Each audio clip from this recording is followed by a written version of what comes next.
கர்த்தருடைய பரிசுத்த நாமத்திற்கு ஸ்தோத்திரம் உண்டாவதாக. கர்த்தராகிய இயேசு கிறிஸ்துவின் நாமத்தில் உங்களுக்கு கிருபையும் சமாதானமும் உண்டாவதாக. இந்த நாளுக்குரிய தியானத்திற்கான தேவ வார்த்தை பிரசங்கி அதிகாரம் 9 வசனம் 5.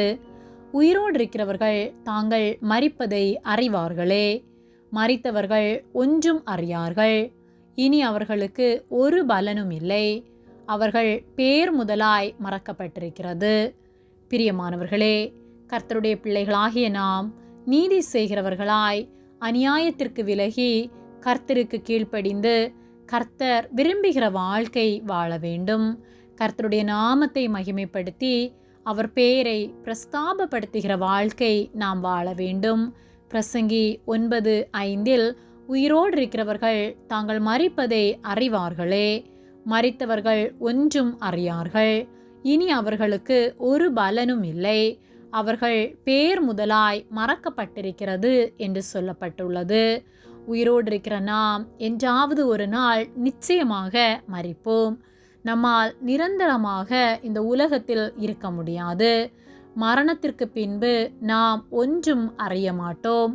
அதன் பின்பு இந்த உலகத்தில் நமக்கு ஒரு பலனும் இருப்பதில்லை.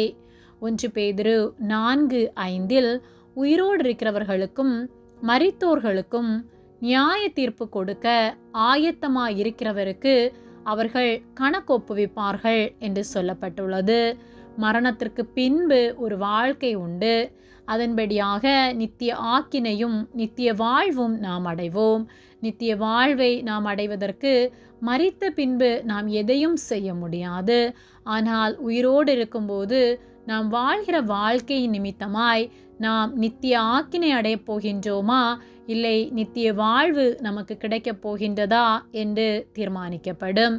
ஆகவே நித்திய வாழ்வை நாம் பெற்றுக்கொள்ள வேண்டுமானால், பரலோக ராஜ்யத்தை சுதந்திரித்து கொள்ள வேண்டுமானால், கர்த்தருக்கு கீழ்ப்படிந்து கர்த்தருடைய வார்த்தைகளை தியானித்து கர்த்தருடைய வார்த்தைகளின்படி நாம் வாழ வேண்டும்.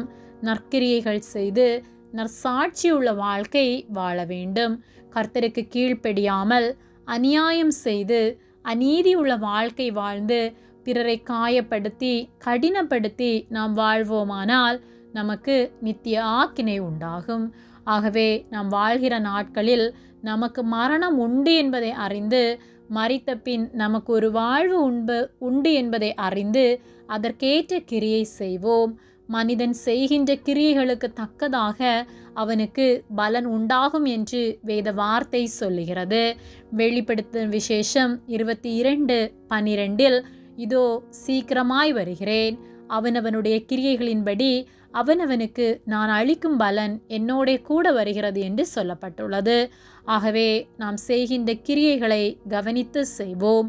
கர்த்தர் விரும்பாத காரியங்களை செய்யாதபடிக்கு ஜாக்கிரதை உள்ளவர்களாக இருப்போம். கர்த்தருக்கு கீழ்ப்படிந்து கர்த்தருக்கு உண்மையுள்ள வாழ்க்கை வாழ்வோம்.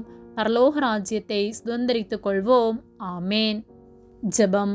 எங்களை அதிகமாக நேசித்து வழிநடத்தி வருகிற எங்கள் அன்பின் பரிசுத்த பிதாவே, இந்த நாளையும் நாங்கள் காணும்படியாக நீர் எங்களுக்கு ஜீவனை தந்த உம்முடைய அன்பிற்காக நாங்கள் உமக்கு நன்றி செலுத்துகின்றோம்.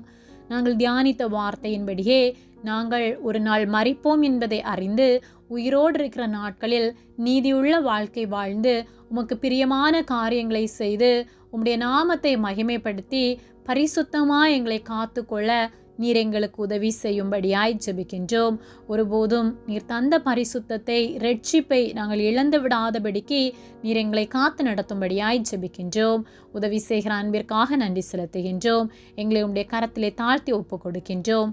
இயேசுவின் நாமத்தில் ஜெபிக்கின்றோம் பிதாவே. ஆமேன். கர்த்தர் உங்களை ஆசீர்வதிப்பாராக.